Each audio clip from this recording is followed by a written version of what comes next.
నమస్తే, welcome to one TV news. ముందుగా బులెటిన్లో హెడ్లైన్ చూద్దాం.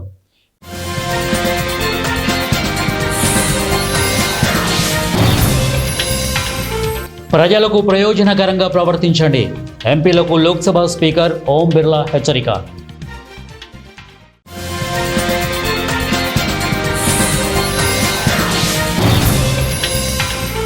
నితిన్ గడ్కరీతో నారా లోకేష్ భేటీ, పలు అంశాలపై చర్చ.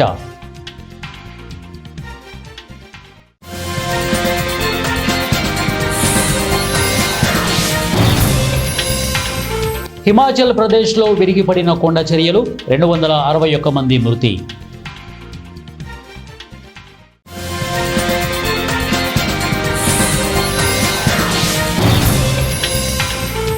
కర్నూలు నగరంలోని డాక్టర్ అబ్దుల్ హాక్ యునానీ వైద్య కళాశాల అభివృద్ధికి కృషి చేస్తా NTR health university vice chancellor doctor P Chandrashekar. బులెటిన్లో డీటెయిల్ చూద్దాం. లోక్సభ సోమవారం 2 బిల్లులను ప్రవేశపెట్టింది.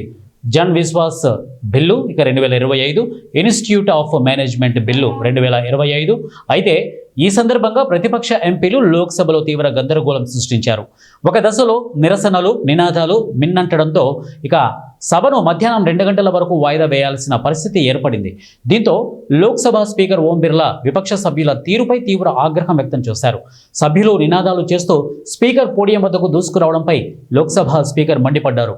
ప్రభుత్వ ఆస్తులకు నష్టం కలిగించకుండా ఉండాలని కోరారు.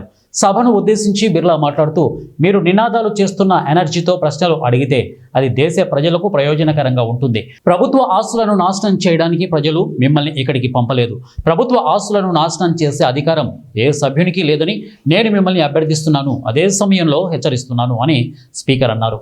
ఆంధ్రప్రదేశ్ రాష్ట్ర విద్యా, ఐటీ, ఎలక్ట్రానిక్స్ శాఖల మంత్రి లోకేష్ ఢిల్లీలో ఇవాళ పర్యటిస్తున్నారు. ఏపీ అభివృద్ధికి సంబంధించిన అభివృద్ధి పనులపై పలువురు కేంద్ర మంత్రులను లోకేష్ కలుస్తున్నారు. ఈ క్రమంలో కేంద్ర ఉపరితల రోడ్డు రవాణా శాఖ మంత్రి నితిన్ గడ్కరీతో నారా లోకేష్ భేటీ అయ్యారు. పలు కీలక అంశాలపై చర్చించారు. విజయవాడ బెన్ సర్కిల్ వద్ద ట్రాఫిక్ రద్దీ దృష్ట్యా కానూరు, మచిలీపట్నం నడుమ ఆన్లైన్ రోడ్డు విస్తరణకు వెంటనే ఉత్తర్వులు జారీ చేయాలని కేంద్ర మంత్రి నితిన్ గడ్కరీకి మంత్రి లోకేష్ విజ్ఞప్తి చేశారు. ఈ భేటీకి సంబంధించిన వివరాలను మీడియాకు మంత్రి నారా లోకేష్ వెల్లడించారు.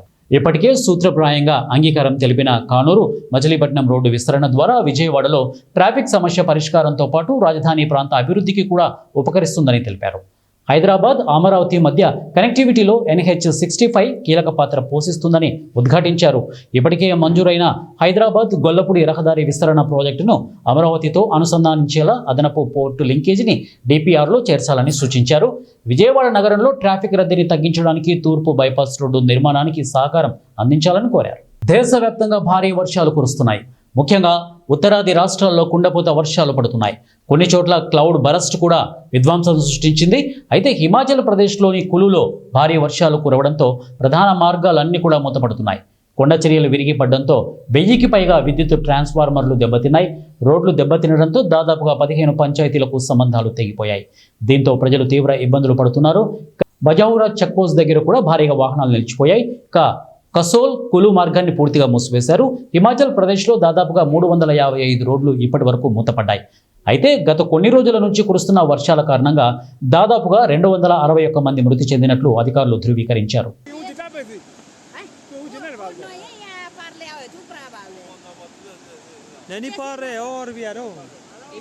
అన్నమయ్య జిల్లా పీలేరు తెలుగుదేశం పార్టీ జాతీయ ప్రధాన కార్యదర్శి, పీలేరు నియోజకవర్గ శాసనసభ్యులు నల్లారి కిషోర్ కుమార్ రెడ్డి నేతృత్వంలో శ్రీ రౌద్రాల అంకాలమ్మ ఆలయ చైర్మన్ కోడి రామకృష్ణారెడ్డి పాలకవర్గ సభ్యుల ప్రమాణ స్వీకారం ఘనంగా నిర్వహించారు. ఆలయ కమిటీ చైర్మన్ రామకృష్ణారెడ్డితో పాటు 11 మంది కమిటీ సభ్యులతో, నూతన పాలక మండలి సభ్యులతో అత్యంత వైభవంగా ఆర్యవైశ్య కళ్యాణ మండపంలో కొత్త కమిటీ కొలువుదీరింది. పాలకవర్గం ఎమ్మెల్యే కిషోర్ కుమార్ రెడ్డి సమక్షంలో సంబంధిత అధికారులు ప్రమాణ స్వీకారం చేయించారు. అనంతరం బాధ్యతలు స్వీకరించారు. ఈ కార్యక్రమానికి ముఖ్య అతిథిగా పాల్గొన్న ఎమ్మెల్యే నల్లారి కిషోర్ కుమార్ రెడ్డి మాట్లాడుతూ, ఆలయ కమిటీ చైర్మన్తో పాటు కమిటీ సభ్యుల సమన్వయంతో సమిష్టిగా, నిజాయితీగా, పారదర్శకతతో పనిచేసిన శ్రీ రౌద్రాల అంకాలమ్మ ఆలయ ప్రతిష్టను పెంచాలని సూచించారు.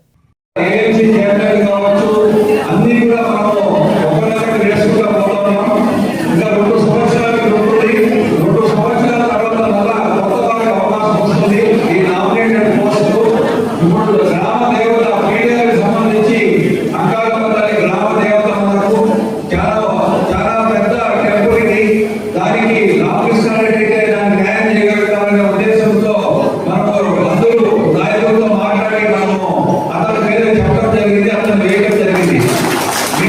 ఎంతమంది కూడా ఎవరైతే ఉన్నారో అందరికీ కూడా ఈరోజు మహిళలు కానీ అందరికీ వేయడం జరిగింది. మనము ముఖ్యమంత్రి గారి ఆదేశాల మేరకు ఈరోజు మనము మీడియాలో ఒక పద్ధతి ప్రకారం అన్ని కూడా ఏదైతే నామినేటెడ్ పోస్టులు ఉన్నాయో వేసుకుంటా పోతా ఉన్నాం మనమందరం కూడా. అదేవిధంగా కూటమి ప్రభుత్వం వచ్చిన తర్వాత ఏదైతే మాట చెప్పినామో అన్ని చంద్రబాబు గారి నాయకత్వంలో నెరవేర్చుకుంటా పోతా ఉన్నాం మనమంతా కూడా. మొన్ననే ఆగస్టు నాగర్ కర్నూలు జిల్లా పట్టణంలోని కేసరి సముద్రం చెరువును సిర్సవాడ గ్రామ పరిధిలో ప్రవహిస్తున్న దుందుభి నది ప్రవాహాన్ని జిల్లా కలెక్టర్ బదావత్ సంతోష్ పరిశీలించారు. ఈ సందర్భంగా జిల్లా కలెక్టర్ బదావత్ సంతోష్ మాట్లాడుతూ భారీ వర్షాల నేపథ్యంలో చెరువు తూము అలుగు పరిశీలించిన కలెక్టర్ ముంపు ప్రాంతాల వద్ద సెక్యూరిటీ ఏర్పాటు చేయాలని సూచించారు. ఎండబెట్ల గ్రామం నుండి నాగర్ కర్నూలు పట్టణానికి రాకపోకలను పూర్తిగా నిషేధించాలని కలెక్టర్ అధికారులను ఆదేశించారు. పోలీసు, రెవెన్యూ, మున్సిపల్ అధికారులు నిఘా ఉంచాలని కలెక్టర్ అధికారులను ఆదేశించారు.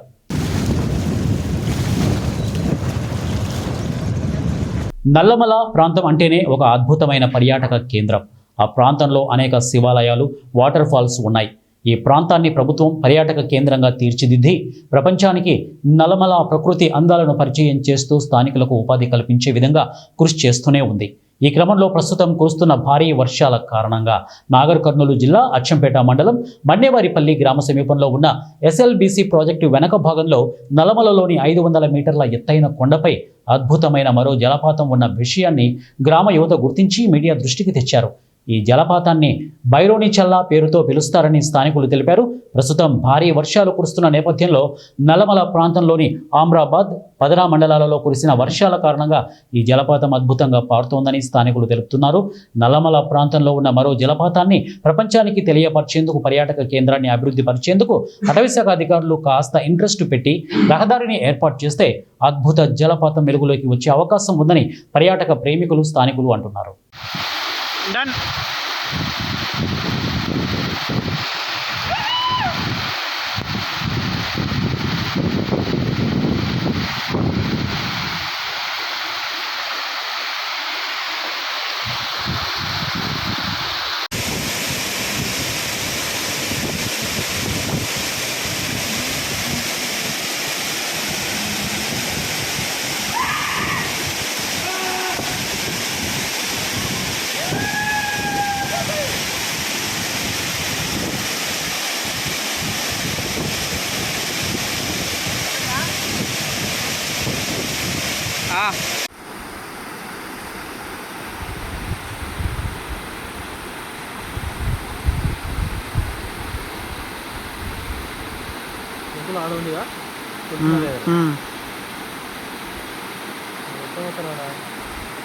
ఇట్లకెళ్ళి పోనీకి వస్తుంది గడ్డ మీదకి వెళ్ళి ఆడికేనా పోయింది. ఆడికి 7 బట్టరాలు చనిపోయింది. చెప్తావి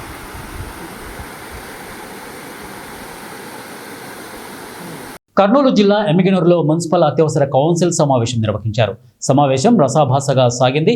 ముందుగా మున్సిపల్ చైర్మన్ రఘు అధ్యక్షతన ప్రారంభమైన కౌన్సిల్ సమావేశంలో అజెండాలో అంశాలు వివరిస్తూ ఉండగా 6వ వార్డు వైసీపీ కౌన్సిలర్ శివకుమార్, టీడీపీ నాయకులు సూపర్ 6 అంటూ ప్రజలను మోసం చేస్తున్నారని, వాటిపై వైసీపీ కూడా బాబు షూరిటీ, భవిష్యత్తు గ్యారంటీ అంటూ వార్డులో పర్యటిస్తున్నామని చెప్పడంతో ఒక్కసారిగా టీడీపీ కౌన్సిలర్లు ఆగ్రహంతో వైసీపీ కౌన్సిలర్లతో వాగ్వివాదం దిగారు.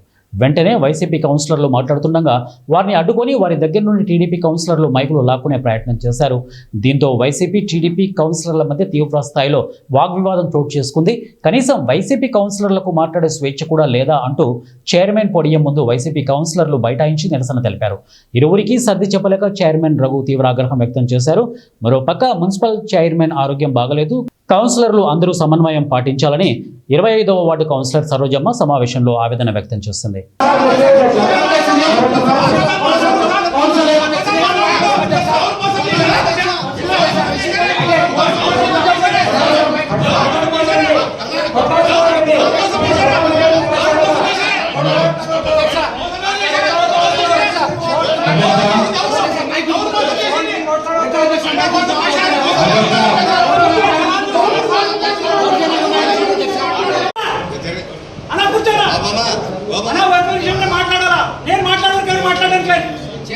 పొద్దున 5 గంటలకు లేచి ఆపరేషన్ చేసి వచ్చిన ఇప్పుడు కూడా అన్నం తిరుగులో వచ్చినాను.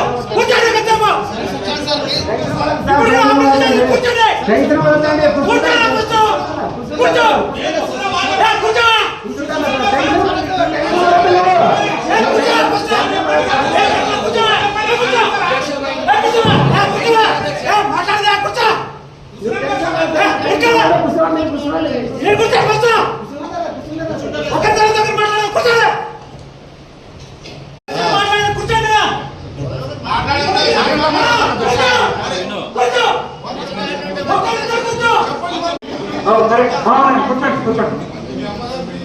కర్నూలులోని డాక్టర్ అబ్దుల్ హాక్ యునానీ ఆసుపత్రిని NTR health university vice chancellor doctor Chandrashekar తనిఖీ చేశారు.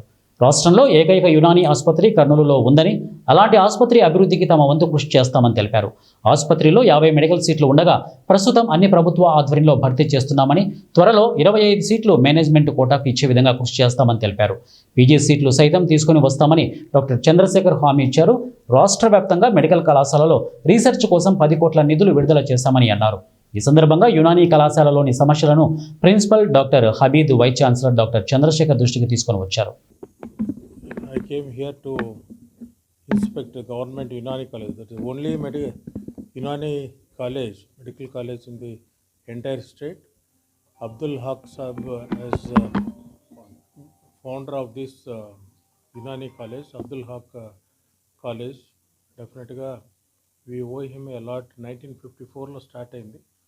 So probably I am the second vice chancellor. Shyam Prasad garu ఇంత ముందు విజిట్ చేయడం జరిగింది. So I have seen the difficulties in the campus. తర్వాత every year 50 స్టూడెంట్స్ వస్తున్నారు. సో పోస్ట్ పీజీ కోర్సెస్ కూడా start చేయాలని అనుకున్న యూనివర్సిటీ తరఫున. So whatever help is there from my side I will definitely do. So ఎందుకంటే స్టాఫ్కు students కంటే మనకు టీచింగ్ ఫ్యాకల్టీ కూడా ఉండాలి. టీచింగ్ ఫ్యాకల్టీ కూడా తక్కువ ఉన్నారు. So 50 సీట్స్లో 25 seats government free seats, ఒక 25 seats management seats. So will have a discussion with the honourable health minister and also secretary and also EC members కూడా ఫామ్ అయినారు. ఫస్ట్ ఈసీ మీటింగ్ కూడా జరిగింది. So ఇక్కడ principal రేపు night మనం we have to respect the minorities. So ఈ minority institution చాలామందికి medical aid కూడా చాలామంది 100 to 150 పేషెంట్స్ కూడా బెనిఫిట్ అవుతున్నారు. So what best you can do అనేది డెఫినెట్గా 25 seats government seats, free seats 25 seats కూడా బి కేటగిరీ, సి కేటగిరీ కూడా డివైడ్ చేసి డెఫినెట్గా నెక్స్ట్ అకాడమిక్ ఇయర్కు డెఫినెట్గా నా వంతు నేను సాయం చేస్తాను. వాట్ ఎవర్ రీసెర్చ్ గ్రాంట్ కూడా మనము నేను వైస్ ఛాన్సలర్ అయిన 3 months లోపలనే ఒక రీసెర్చ్ వింగ్ కూడా డెవలప్ చేశాము. Almost 10 crores to all the medical colleges. అంటే మనము అలోపతి కాకుండా ఆయుష్, డెంటల్ కాలేజెస్, నర్సింగ్ కాలేజెస్ కూడా మనము చేస్తున్నాం. డెఫినెట్గా నా వంతుగా ఈ యునానీ మెడికల్ కాలేజ్ అభివృద్ధి చేస్తానని ప్రామిస్ చేస్తున్నాను. Thank you. పార్వతీపురం మన్యం జిల్లా పార్వతీపురం పట్టణంలో లోతట్టు ప్రాంతాల్లో నిల్వ ఉంటున్న వర్షపు నీటిని వరాహాల గెడ్డకు మళ్లించేందుకు ప్రణాళికలు సిద్ధం చేస్తున్నామని, ఆ దిశగా అధికారులు చర్యలు చేపట్టాలని పార్వతీపురం ఎమ్మెల్యే బోనెల విజయ్ చంద్ర అన్నారు. గత 2 రోజులుగా కురుస్తున్న వర్షాల కారణంగా పట్టణంలో గల సౌందర్య థియేటర్ వెనుక శత్రుచర్ల రియల్ ఎస్టేట్ కాలనీలు ముంపుకు గురయ్యాయి. ఈ విషయం తెలుసుకున్న ఎమ్మెల్యే సోమవారం పరిశీలించారు. వర్షపు నీరు నిల్వకు గల కారణాలను సంబంధిత అధికారులను అడిగి తెలుసుకున్నారు. కాలనీలో గల కాలువలకు అడ్డంగా విద్యుత్ స్తంభాలు, విద్యుత్ ట్రాన్స్ఫార్మర్లు అడ్డంగా ఉండడాన్ని గమనించారు. వెంటనే ఆ విద్యుత్ స్తంభాలను తొలగించి వేరే ప్రాంతంలో ఏర్పాటు చేయాలని సంబంధిత అధికారులను ఎమ్మెల్యే సూచించారు. గత 2 రోజుల నుంచి రాష్ట్రం మొత్తం సైక్లోను హెచ్చరిక కూడా జారీ చేశారు. అతి భారీ వర్షాలు పడతాయని యంత్రాంగం కూడా డిక్లేర్ చేయడం జరిగింది. విశాఖపట్నం, విజయనగరం, శ్రీకాకుళం, మన మన్యం జిల్లాలో పెద్దగా వర్షాలు పడితే ఈరోజు స్కూల్ కూడా ఆల్రెడీ డిక్లేర్ చేయడం జరిగింది. అయితే ఎప్పుడు కూడా ఇది లోతట్టు ప్రాంతం అవ్వడం, ఎప్పుడు వర్షాలు పడినా దీనికి కొంచెం మన వరదని చూస్తున్నాం. ముందుగా ఒకవేళ ఈరోజు రేపు భారీ వర్షాలు పడితే దానికి ఎలాగ ఎదుర్కోవాలని మున్సిపల్ సిబ్బంది, అలాగే ఎలక్ట్రికల్ సిబ్బంది, లోకల్ కౌన్సిలరు, తెలుగుదేశం నాయకులు అందరం కూడా ఈ లోకల్ రెసిడెంట్స్ ఎవరైతే ఉంటున్నారో వాళ్ళందరితో కూడా ఈరోజు ప్రయాణించడం జరిగింది, విజిట్ చేయడం కూడా జరిగింది. వాళ్ళు కొన్ని సలహాలు చెప్పారు, అలాగే డిపార్ట్మెంట్ వాళ్ళు కూడా అంగీకరించి దానిపై స్పందించడం కూడా జరిగింది. కొన్ని కాలువలు అర్జెంటుగా పుడుకులు తీయాల్సిన ఉన్నాయి, ఆ పని కూడా చేస్తున్నాం. ఏదైతే లోతట్టు ఉందో దానికి కూడా ఫిల్లింగ్ చేసే పని కూడా తొందరలోనే చేస్తున్నాం. సో దీన్ని ముందుగా బాధ్యత పడుతూ ప్రికాషన్స్ తీసుకోవడానికే ఈరోజు ఈ వార్డుకి రావడం జరిగింది. కౌన్సిలర్ గారు వీళ్ళందరూ కూడా రావడం కూడా జరిగింది. అదేవిధంగా పార్వతీపురంలో లోతట్టు ప్రాంతాలు ఎన్ని ఉన్నాయి, ఎప్పుడైనా వర్షం పడితే ఏం జరుగుతాయని ఒక ప్రణాళిక కూడా చేయడం జరుగుతుంది. ఎందుకంటే ఈ ఊరు అర్బనైజేషన్ అవ్వడం, అలాగే మన పాత కాలువలకి పెద్ద కాలువలకి కనెక్టింగ్ లేకపోవడం ఇప్పటికీ అందరం చూస్తున్నాం. మనకి వర్షం పడేటప్పుడు మెయిన్ రోడ్డు చాలా వరకు నీరు నిలిచిపోతుంది. కారణం ఏంటంటే కాలువలు లేక కాదు, చుట్టుపక్కల ఉన్న షాపింగ్ వాళ్ళు కాలువలను పూర్తి చేశారు. దాన్ని కూడా ఇప్పుడే కమిషనర్ గారితో కూడా మాట్లాడడం, తిరిగి మళ్ళీ పుడికలు తీయడం. ఆల్రెడీ వరాలగడ్డకి రావాల్సిన వరద అయితే ఏదైతుందో అది ఈజీగానే పోతుంది, ఊర్లోకి రాకుండా. పడిన నీరుని కూడా అటువైపు డైవర్ట్ చేయడానికి ఒక ప్రణాళిక వేసుకోవడం జరుగుతుందని తెలియజేస్తున్నాం. ఇక మీదట ఎప్పుడు ఎంత పెద్ద వర్షం పడినా పార్వతీపురంలో నీరు నిలవకుండా అది ఆటోమేటిక్గా వెళ్ళిపోవడానికి ఒక ప్రణాళిక వేసుకోవడం జరుగుతుందని తెలియజేస్తున్నాను. కడప జిల్లా బద్వేలులోని శ్రీకృష్ణ మందిరంలో గత 3 రోజులుగా శ్రీకృష్ణాష్టమి వేడుకలు వైభవంగా నిర్వహించారు. ఆలయ కమిటీ ఆధ్వర్యంలో చివరి రోజు అత్యంత వైభవంగా ఉట్టి కార్యక్రమం నిర్వహించారు. ఈ కార్యక్రమానికి బద్వేలు ఇన్ఛార్జి సిఐ నాగభూషణంతో పాటు ఎస్ఐలు సత్యనారాయణ, శ్రీకాంత్తో పాటు Telugu Desam party municipality incharge Vengalareddy పాల్గొన్నారు. 3 రోజుల నుండి కృష్ణాష్టమి పండుగను ఘనంగా జరుపుతున్నారు. మరి 3 రోజుల నుంచి వర్షం వస్తున్నా కానీ లెక్క చేయకుండా ఈ కార్యక్రమం విజయవంతం చేస్తున్నందుకు వాళ్ళు ప్రత్యేకంగా అభినందనలు. మరి బద్వేలు ప్రతి ఒక్కటి కనుక ఈ రోజు యూత్లు కనుక దీంతో పాల్గొంటున్నట్టు ఈ గేమ్స్ కానీ అన్ని వేటి కనుక వస్తారు ముందు నడపడం చాలా సంతోషం. కృష్ణాష్టమి సంఘం తరఫున ఈ కండక్ట్ చేయడము చాలా గొప్ప విషయం. ముఖ్యంగా ఇదంతా కూడా స్ఫూర్తి నింపే కార్యక్రమం. ట్రెడిషనల్ మరియు భక్తి రెండు కలిపి ఈ ఉట్టి కార్యక్రమం ఇలాంటివి పెట్టి యువతను ప్రోత్సహించడము, తర్వాత అలాగే గేమ్స్ పెట్టి వాళ్ళలో శారీరక మానసిక వికాసము ఇవన్నీ కూడా మనం కల్పించినట్టు అవుతుంది. ఇలాంటి కార్యక్రమాలు భవిష్యత్తులో కూడా ఇంకా చాలా జరుగుతుంది. గొప్ప టెంపుల్ను అంటే కట్టాలని చెప్పి ఒక ఆలోచన రావడము, దాన్ని ఆలోచన కార్యరూపం దాల్చి ఈ కట్టడానికి చందాలు వేసుకొని అంటే బద్వేలు ప్రాంత ప్రజలైతేనే యాదవ సంఘం వాళ్ళ ఆధ్వర్యంలో ఈ విధమైన మంచి టెంపుల్, ఒక చాలా పెద్ద టెంపుల్ కట్టుకొని ఈ ఏరియా ప్రాంత వాసులకు భక్తి, తర్వాత ట్రెడిషనల్ ఇలాంటివన్నీ కూడా వాళ్ళకని అలవాటు చేయడం అనేది కూడా గొప్ప విషయము. ఈ మా యొక్క కోరిక ఈ టెంపుల్లో తొందరగా ఈ సంఘం వాళ్ళు అయితేనేమి, మిగతా వాళ్ళు అయితేనేమి పెద్దలుగా ఈ సంఘం ఆధ్వర్యంలో ఇలా తొందరగా అంటే ఈ పెండింగ్ పడిన కార్యక్రమం ఏదైతే కన్స్ట్రక్షన్ సంబంధించి తొందరగా కంప్లీట్ చేసి ఇది ప్రజలకు, భక్తులకు అందుబాటులోకి తొందరగా రావాలని చెప్పి కోరుకుంటూ అందరికీ ఇక్కడికి వచ్చిన వాళ్ళకందరికీ, తర్వాత ఈ కృష్ణ భక్తులు కృష్ణ భక్తులతో అందరికీ కూడా కృష్ణుని దయాదాక్షిణాలు. బులెటిన్ ముగించే ముందు హెడ్లైన్స్ మరొకసారి.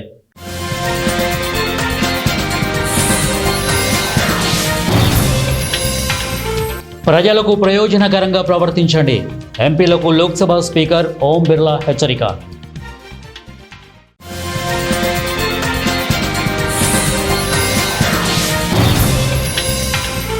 నితిన్ గడ్కరీతో నారా లోకేష్ భేటీ, పలు అంశాలపై చర్చ.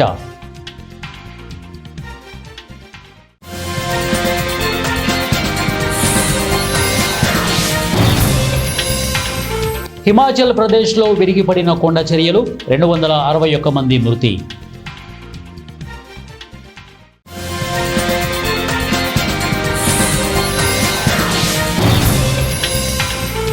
కర్నూలు నగరంలోని డాక్టర్ అబ్దుల్ హాక్ యునానీ వైద్య కళాశాల అభివృద్ధికి కృషి చేస్తా NTR health university vice chancellor doctor P Chandrasekhar.